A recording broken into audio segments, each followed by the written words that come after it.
Hello, this is Ian's POV. And it's strange. Starmer is the oddest politician I have ever seen. He basically lies. I've told you that last time. This morning, I'm watching the news, and on all the channels, and the YouTube guys are all saying that Starmer blames Trump for blocking the Caucasus Island deals. Well, what they aren't telling you and what they're missing out, this is obviously, I would think, that it's a press release on the QT from number 10. That they're blaming Trump for it. They're saying Trump put the block on it. Well, there was an act of Parliament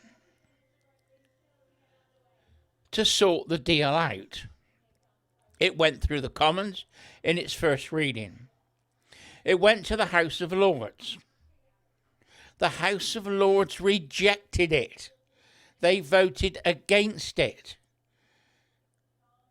But they don't report that. The woke television never reported it, the mainstream media. And YouTubers are forgetting that the Lords rejected it.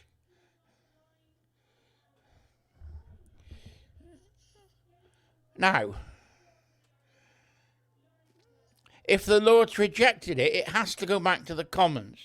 It's either rewritten, edited, and then put back through the House of Commons, voted on again, and then put forward to the House of Lords. And this is only the first reading.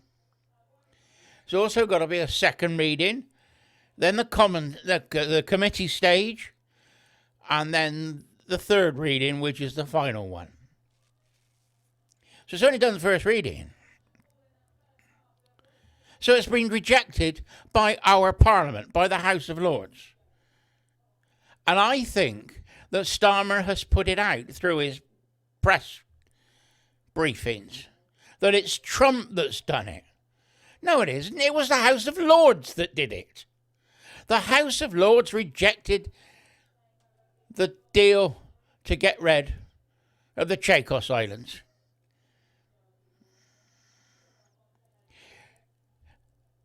The natives on the islands went to the High Court because they got an eviction notice. And they said that was illegal. So that's another nail in the coffin for Starmer. Nothing to do with Trump.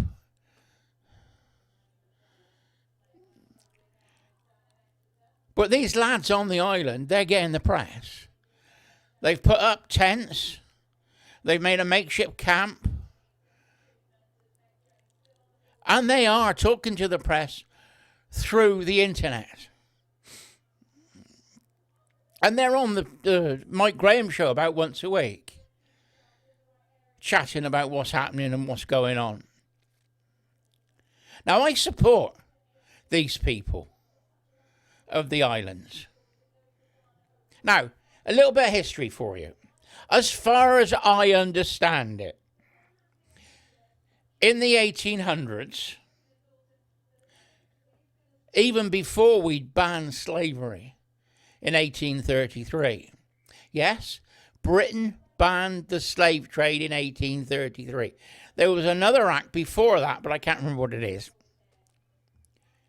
There was another common law right that was done by the Normans in the 1200s, maybe 1297, I think it was, when they reaffirmed the Magna Carta, and they also made it illegal for a slave to be sold outside of the country. So it didn't stop slavery.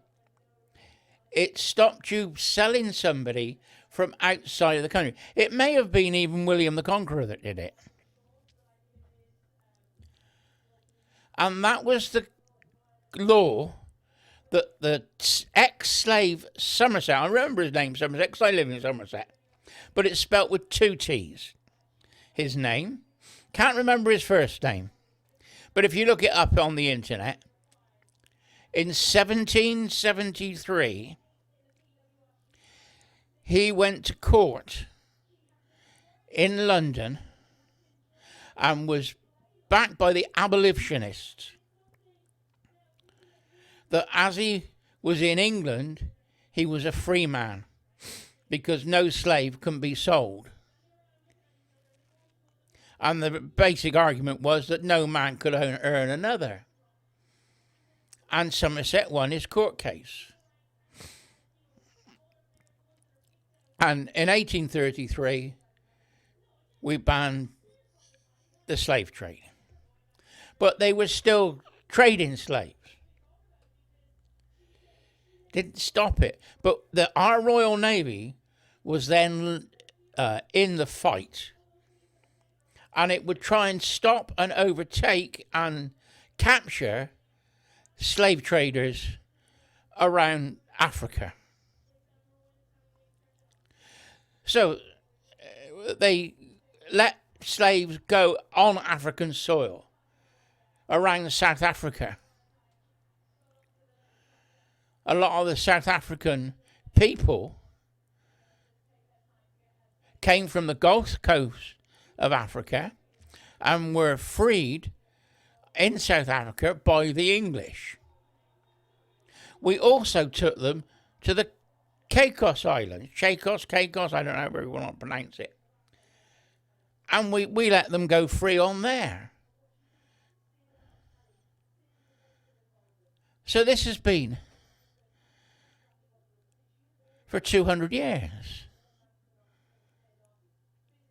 We have an obligation to those people because we freed their ancestors from slavery. And what does Starmer do? Give an eviction notice to leave the island. Starmer has used what he calls UN lawyers, which just happen to be Russian and Chinese. See, it would be handy for the Chinese to have the base, although it's American at the moment. They give it to Mauritius, I should say. Mauritius then evicts America, and China moves in. Therefore, China then controls the Indian Ocean. That's their plan, and Starmer is in on it. A Daily Express reporter was being interviewed on something called... No, I can't remember. It was a podcast anyway. And he said that Starmer had been given Mauritius citizenship. Now, he reported it, but I'd like to know if that's true, because that puts another concept to why Starmer is trying to give away our islands. He's working for foreign powers. That's treason to the British people. Like they say, you can't have 2 masters. I'd like to know how many Starmer's got. So, Starmer is blaming Trump for the Caicos Islands being blocked. Well, Trump might have said to him, I don't want you to do it. But I don't think he could actually block it. It was blocked by the House of Lords. The House of Lords rejected the Act of Parliament that Starmer tried to put through. So it was our Parliament, our House of Lords, that blocked the deal, not Trump. And I just think you ought to get it straight. Anyway, Ian, it's my point of view, and I think I'm right. Bye-bye for now.